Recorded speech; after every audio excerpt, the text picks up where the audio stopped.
All right, good morning, good evening, good afternoon, ladies and gentlemen, citizens of YouTube, Pastor Dowell. I actually want to say something here this morning in reference to George Floyd's murder on the streets of Minneapolis.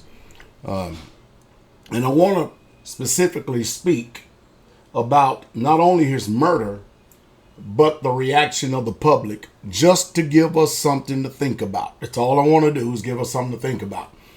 Okay, now it's been reported that this police officer had his knee on the back of George Floyd's neck, or on the side of George Floyd's neck for 8 minutes and 40 seconds. All right. If I was to tell you, this video is not even going to be 8 minutes and 40 seconds.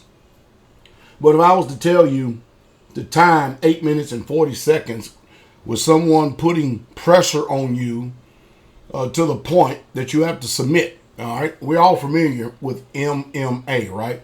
Where people are in the octagon fighting, and anytime that someone is in a submission hold to where it could possibly break their arm or their leg or their wrist or their ankle, or either choke the life out of them, what does the person do? They usually what?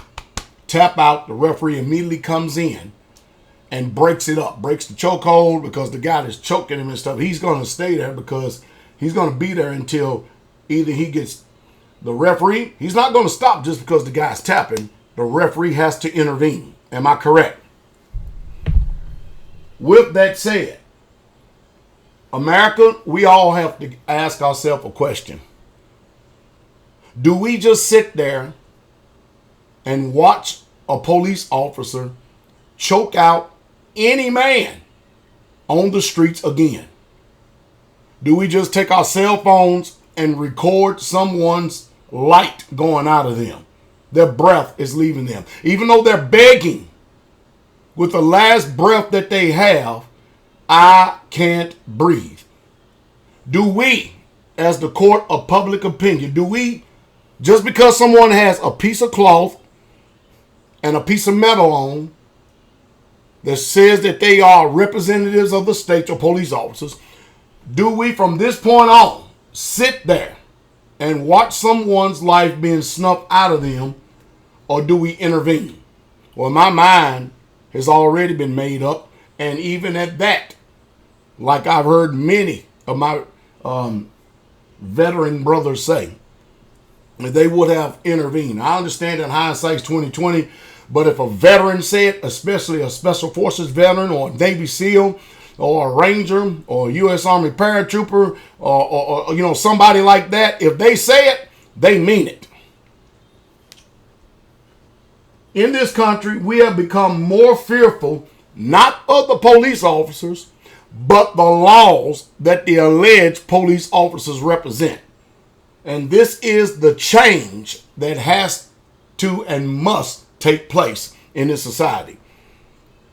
So I want everybody to chime in. I really, truly want to know, because we all know how unjust the system is. We already know how that these laws protect the police officers, and they literally throw us all under the bus. We understand that. We understand that they have made a system to, it seems like we're back in the days of Braveheart, where Edward Longshanks and his power are just dominating the people. We've heard that word, huh?